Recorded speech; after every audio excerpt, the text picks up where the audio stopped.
Everett loses control in front of Stephanie. Ava arrived at Harris's apartment, blat that she demanded to see him, and also kissed him passionately. Latterly, in bed, Ava sang Harris's praises and called him a good, kind man who would no way judge or abandon her. Harris was scarified by the abandonment line and asked Ava if she was in trouble. Ava clarified that she just appreciated Harris's kind and caring nature. She claimed the only trouble she had was chancing a new place to live. She explained about moving out of Tripp and Wendy's apartment, which urged Harris to ask if Ava would like to be his roommate. With benefits, she inquired. He replied, surely, with a smile. Ava texted Tripp about her plans and stated her belief to Harris that Tripp would be safer with her gone. When Ava bandied her remorse about putting her son in peril, Harris told her not to gawk in the hinder view and rather to look toward the big, beautiful road ahead. The talk turned to Clyde, and Harris said that while the trail had gone cold, he believed Clyde to be long gone. Ava expressed mistrustfulness. After Harris questioned her about the comment, Ava confessed that Clyde had made contact and wanted her to do another job. Constantine milled over a picture of Katharina in his room at the Kiriakis' manse.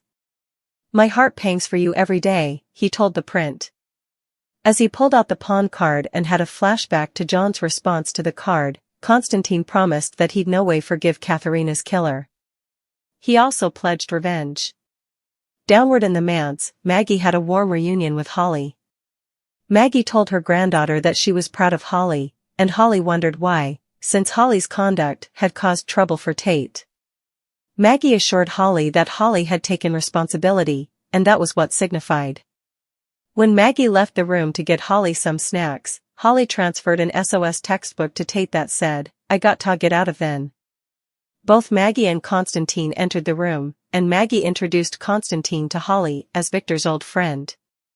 Constantine beamed and said wistfully that Holly reminded him of his son. Holly gave her condolences after Maggie explained that Constantine's son had failed tragically. Holly also made an reason that her mama anticipated her home, and she left, assuring Maggie that she'd head straight home.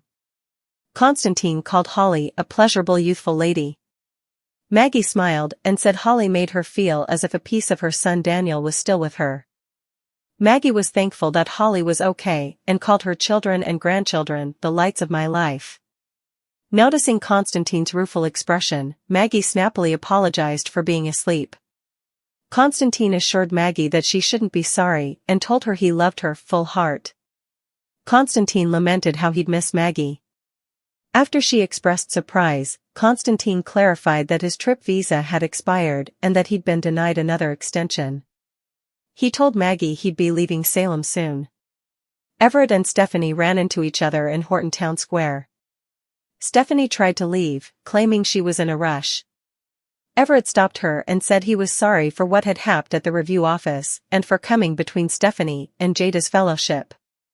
Stephanie wondered if Everett still had passions for Jada, since he'd refused to subscribe the divorce papers. Everett denied any passions for Jada and claimed that subscribing the papers would be phony, since he wasn't Robert Stein. Stephanie reminded Everett that fairly speaking, he was Bobby Stein. Everett grew outraged and angrily signaled SHHH to Stephanie. He also demanded, "Do not ever call me that again." Shocked at Everett's outburst, Stephanie apologized for disturbing him. He apologized to her for his response, condemning it on being beyond stressed with the crazy-making stuff in his life. He informed Stephanie he was going to another appointment with Marlena. Stephanie wished him luck and peace of mind. He blurted out again that he was sorry for everything and fleetly departed, leaving a equivocal Stephanie before. Marlena, John, and Tate enjoyed a mess at the Brady pub. John asked Tate about his spring break plans, and Tate claimed he'd be busy catching up on practice and hanging out with musketeers. When the subject of Holly was brought up, Tate said he understood about Holly and him being interdicted from seeing each other. He was intruded by a textbook from Holly. Tate prevaricated that he'd a study session with a friend and demanded to leave soon. Tate and John joked about hot sauce and John's response to it. When Tate left to recoup a bottle of it for John, Marlena remarked that John's mood had putatively bettered. John verified that his talk with Harris had helped. John believed that since Constantine had forgiven him, also John should forgive himself, too. At Steve and Kayla's apartment, Steve precisely approached Kayla with the flowers she had left before at her office. After ridiculing Steve's reckless and boneheaded move, Kayla said she'd forgive Steve but demanded to stay frenetic at him for the day. She also seized the flowers from his hands and lumbered, "Thank you. They are beautiful."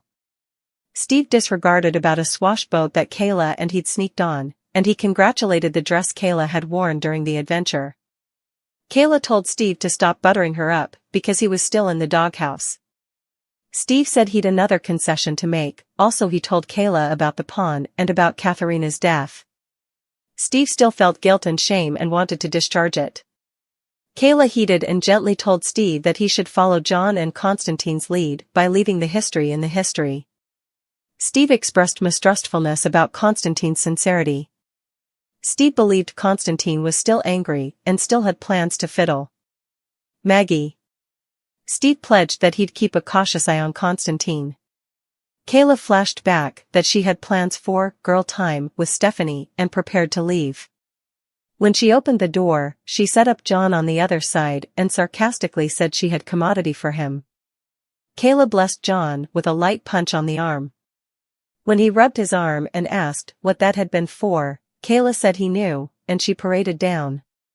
A corrected John saluted Steve, who jokingly asked John if he wanted a beer or an ice pack. "Beer me," John said. As they sat down for a drink, Steve streamlined John on his talk with Kayla. John agreed with Steve that it had been a relief to tell the verity. Steve reminded John of all they had been through together as stylish musketeers and told John it would ease his mind if he could help John get to the bottom of Katharina's death. John and Steve participated propositions, including ideas that Victor or another Riddle person with a veritably dark secret might have been present at the time of the payoff. After putatively discarding those propositions, John and Steve also allowed about Constantine's woman. They suspected that the woman might still be alive and could have precious information. They pledged to track her down. Kayla met with Stephanie in the square and entered an update about the status of Jada and Everett's marriage. When Stephanie mentioned Everett seeing Marlena and expressed stopgap for progress, Kayla admitted that she had asked Marlena if Everett could have been faking his memory loss. Stephanie asked what Marlena had said, and Kayla verified that Marlena didn't rule out the possibility. Tate sneaked up on staying Holly in the domain. He apologized for startling her, and she said she was glad to see him. They verified with each other that their phones could not be tracked and also compared themselves to Romeo and Juliet, minus the ruffled shirts and with annoying, protective parents. Holly assured Tate that he was an off-the-maps cute Romeo, and they enjoyed a kiss. When Holly and Tate settled down for fun and games, Holly thanked Tate for flashing back her favorite donuts. They took a walk and agreed it was nice to be in the fresh air after being stuck outside for a long time.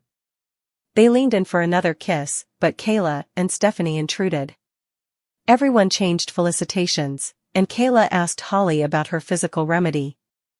After some small talk, Holly and Tate asked Kayla and Stephanie not to say anything about seeing the teens together and admitted that their parents had interdicted contact between them. Stephanie assured Holly and Tate that she wouldn't say anything, and Kayla said it wasn't her place. When they were left alone again, Tate said he was sorry he couldn't give Holly his sweatshirt to keep because it might cock their parents off. They promised to see each other again and kissed. As they continued their perambulation, Kayla told Stephanie she felt bad about keeping Tate and Holly's secret. Stephanie said Holly and Tate were youthful and in love, and she claimed the two reminded Stephanie of her parents.